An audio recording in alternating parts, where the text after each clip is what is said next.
simile 23 juin day boo sàgganee dana amaat ci réew mi de mardi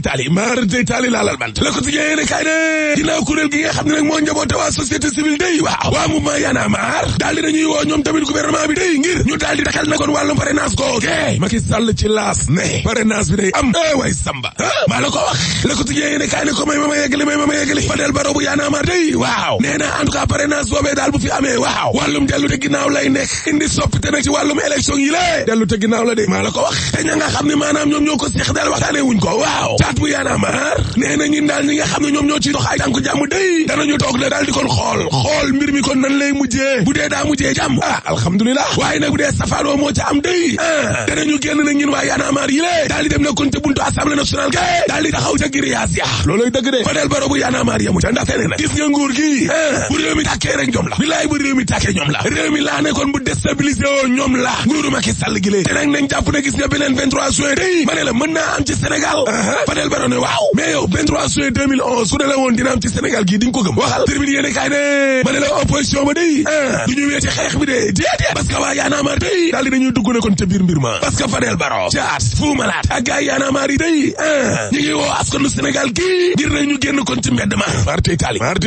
kay na askan wi génn ci mbedd mi laa lay wax nii pour xam le ne kon parrainage kii du fi jàll laa la wax déedéet waa Y'en a marre ne en tout cas lu ci mën a xew day ñin moom danañu génn dem ca buntu assemblée nationale kon ci kanamu grillage ya nga ni maa la ko wax waa Y'en a marre ci yéene kaay ma jama jàngi ne ñun daal xam naa ne naqaroon nañu bu baax a baax tollu waaye réew mi fi mu nekk nii miti na génn xeetuk miti koo xam ne kon jégg na dayoo ci wàllum dundinu askan wi lay waaw wàllu njàng meeg njàngale mi wàllu wér-gu-yaram ba ci wàllu mbay mi day lépp a yegg à terre lépp a daanu laa la wax maa la ko wax tous à terre te loolee nag yayool na mobilisation bu rëy lu mel ni kon 23 juin ba parce que suñu nguur gaa ngi ni lée leb na ñoo lebal ci eurobond bi ba mardi tali waaye xaalis boobee nguuru Macky Sall gi leb ñin fan lañ koy fayee looloo jara laaj nag te loolu nag dafa yoyool lool askanu Sénégal gi ci boppam kon daal di mobiliser ci taxaw Alaaji Malick Gakou day nee na Macky Sall day wàcc de njiital grand parti ci témoin yéene kaay ne programme alternatif soxali Sénégal gi muy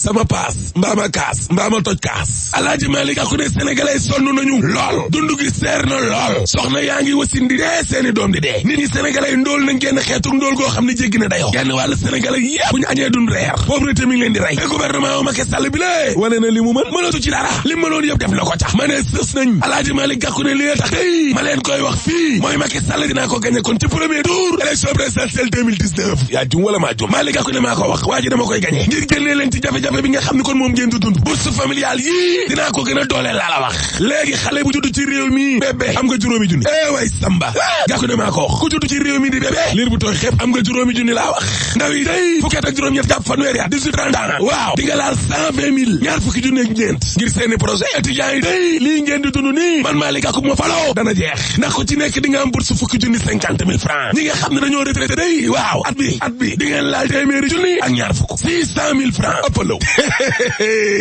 métti àjjana ca jamono jooju tribune yéene kaay nee na Macky Sall ma ngay préparer élection présidentielle de parce que nag ànd na ay nitam de c'est mousquetaire Mohamed Boun Abdallah Dionne day moom la jiital ca kuréel ga Mimi Touré daal di cay topp ak maître Oumar Youm Mbaye Ndiaye ak Amidou Kassé communication Luc Sarr bu APR ci témoin yéene kaay ne ñi day suñu cat ñun waa kër Macky waaw mooy wàllum communication bi rek waaye teewul Macky Sall 2012 ba léegi ni le waaw élection yi fi jaar yëpp Macky ko gagné mais bu dee sax opposition bi mi ngi sos ak di wax loo xam ne ko nekkul dëgg sénégalais xam nañ fi dëgg gi féete te walaay présidentielle yi noonu lay melaat Macky Sall da leen a jiitu sandi karawaas te leen dooraat ba ñuy bëgg a dee laas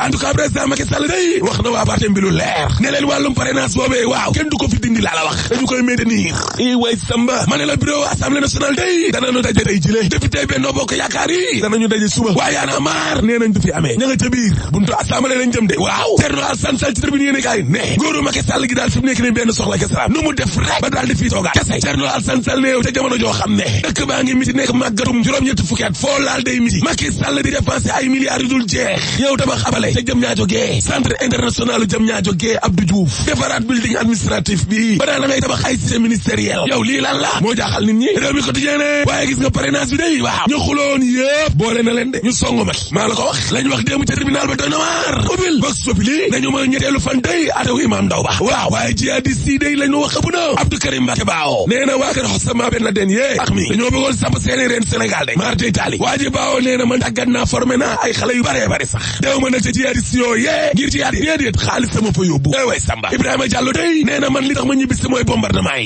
tell ya ku ma ñang di jabaru Matar Joxaane ci la témoin yéene kay nee na man de ay matériel u jihadiste yi terrorisme waaw dëgg la dencoon naa ko sama kër de te yoroon naa tamit ay 500 euros yu bare bare sax libération yéene kay ne ma ne la ñuy xam nga lan lañ bëggoon samp fi état islamique ca Casamance wala ca Kédougou bu ñu sukkandikoo ci kayitu doyen des juges ay jaay jala la solo yéene kay ne ANSD nee na Sénégal léegi na fukki millions ak juróomi tëgës lëf la 15,256,346 waaye jigéen ñee gën a bëri 50,2% dem naa ca laa mujj tribune sox ne Balla Gaye 2 ak Modou Lo day Luc Nicolaï ak Pape Thialis Faye waaw ña ngi koy xëccoo de le témoin yéene kay ne l'autoproduction kay Modou Lo jël na avance am Tapha Tine kay la ñuy waxal fi mu nekk nii tribune sox ne Tapha Tine kay nee na pare na digganteem ak Modou Lo alaaji xam naa ne lamb sax liñ ci xam bariwul mais est-ce que Modou Lo Tapha Tine lamb boole na leen président tontul boo paree ma ne la alaaji tëjal su ngeen bëggee teewluwaat li ci yëglekaay yi fenn rek ngeen koy kar mu di actunet.net actunet.net moo di site d'information bi leen groupe des médias jagleel